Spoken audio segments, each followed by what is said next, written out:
Hello, je suis ravie de vous retrouver pour cette nouvelle vidéo. Aujourd'hui, j'aborde l'idée de relaxation. De relaxation comme finalement partie intégrante de ce qu'on appelle la résilience. Il faut un peu imaginer comme une sorte de tube là dans lequel il y a des vagues qui circulent et c'est ce qu'on appellerait notre fenêtre de tolérance. Et petit à petit, quand il y a du stress, la vague monte, mais si on a suffisamment de ressources à l'intérieur, on arrive à la surfer littéralement et à redescendre avec elle. Or, parfois, quand ça va trop vite, trop fort, trop souvent, pas assez souvent, peu importe les éléments qu'on ne contrôle pas et qui viennent bousculer nos fondations, nos ressources et notre habileté à y répondre, et petit à petit, c'est comme si on sortait là de ce tube, de cette fenêtre de tolérance, et soit on monte dans une hyperactivation, ou soit on descend dans une hypoactivation, et comme quelque chose qui s'éteint finalement. Que ce soit l'un ou l'autre, c'est vraiment des côtés de l'extrême par rapport à notre habileté à répondre à l'environnement, qu'il soit à l'intérieur ou à l'extérieur. Et cette idée de résilience, c'est comment on fait justement pour muscler en quelque sorte notre intériorité pour arriver à ce que quoi qu'il arrive, on puisse manager, que ce soit aller au combat, fuir, dire non, ou bien tout simplement comme se rassurer quand le challenge ou le stimuli est pas si embêtant que ça, et trouver davantage d'équilibre et davantage d'harmonie en soi, comme de cohérence finalement en soi.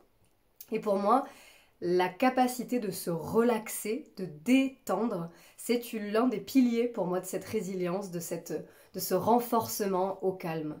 Et souvent on appelle la résilience justement ce que je viens d'expliquer, cette capacité d'élargir nos moyens de réponse.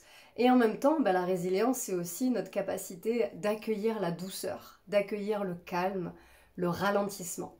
Et il y a des périodes dans notre vie où ça peut être assez plat en fait, que ce soit dans l'entrepreneuriat ou dans le processus créatif ou dans les relations humaines ou même en nous. Parfois il y a des moments où c'est l'explosion d'émotions, où il se passe plein de choses, plein d'idées, plein de conflits ou alors plein de beaux moments.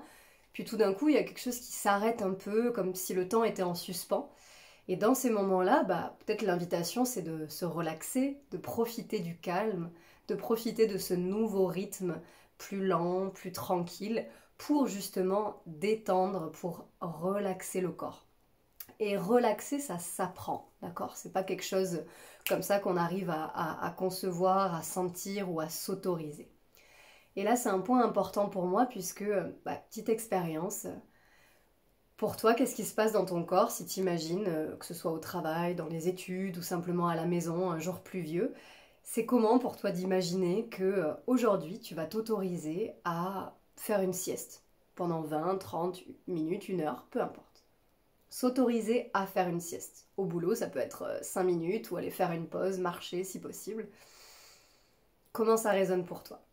Peut-être que ça fait genre ah ouais, j'ai tellement envie de ça, ou alors ouais, mais qu'est-ce qu'ils vont en penser les autres?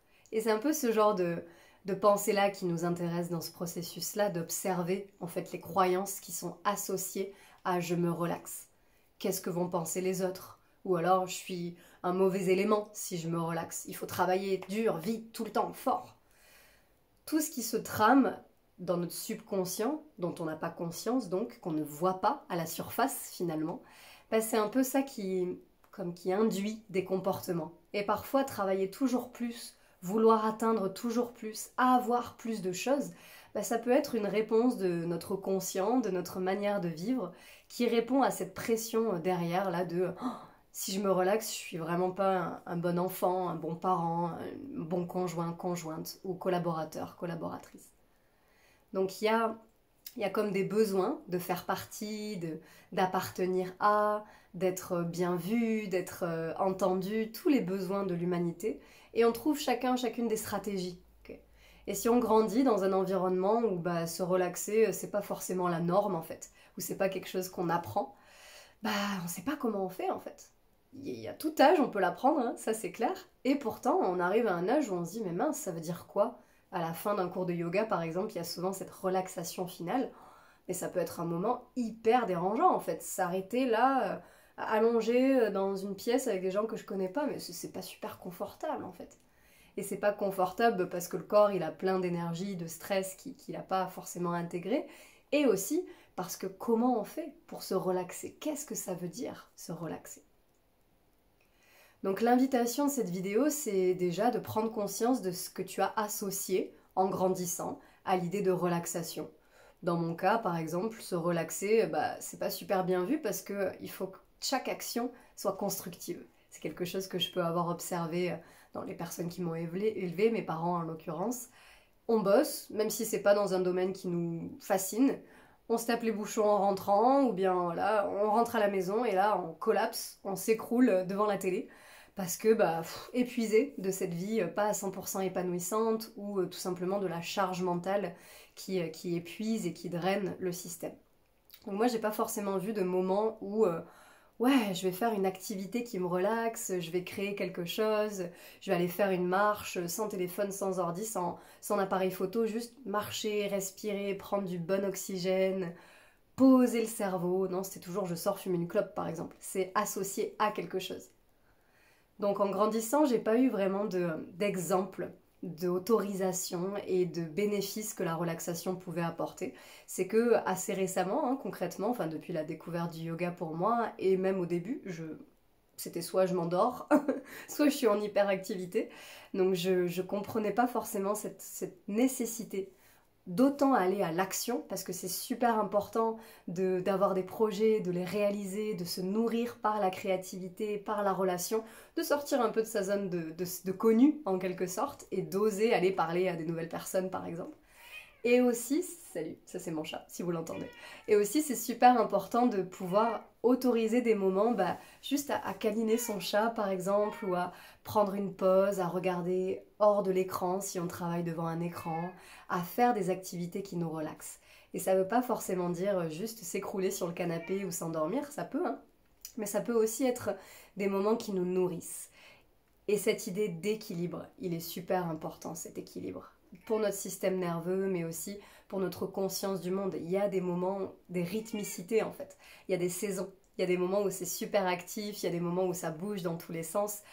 Est-ce qu'on arrive à naviguer? C'est autre chose.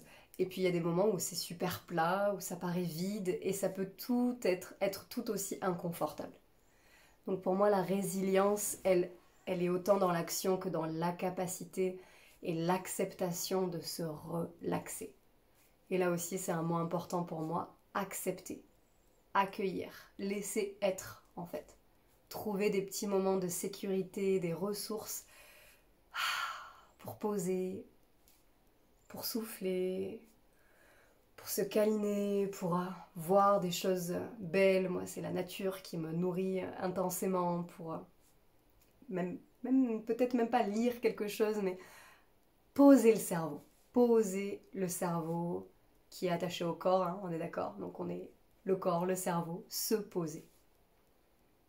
Et s'il y a des idées, s'il y a des pressions, s'il y a des peurs associées à ce concept de relaxation, c'est juste totalement humain. Devenir adulte ou devenir authentique, c'est voir ça, c'est prendre conscience comme des croyances limitantes sur lesquelles on a bâti notre sens d'identité. Et puis décider petit à petit, est-ce que ça me convient ou pas? Est-ce que j'ai envie d'être toujours dans le rush et dans le speed et toujours dans l'action? Ou est-ce que j'ai envie petit à petit de sentir, qu'est-ce que ça fait de me relaxer? Qu'est-ce que ça fait si je serre le poing? Et puis petit à petit, de laisser les muscles trouver un peu plus de moelleux, de détente, de relaxation. Et pareil pour le cerveau aussi. Donc comme toujours, je serais très curieuse d'avoir votre retour sur ce que ça vous fait d'entendre ça, sur cette pratique finalement de la relaxation et cette conscientisation de ce que ça vit dans le corps, là, d'être relaxé, d'être détendu. Et peut-être des petits tips, des petits conseils si vous avez envie de partager sur comment vous faites vous pour vous relaxer au quotidien, quelles sont les activités ou non-activités qui vous font du bien dans cette tendance de la relaxation. Pensez à vous abonner, à mettre des j'aime, à partager, moi ça me soutient vachement, comme ça j'ai l'impression de contribuer et pas de faire des vidéos dans le vide en quelque sorte. Donc soutenez-moi si vous en avez l'élan, ça fait toujours du bien.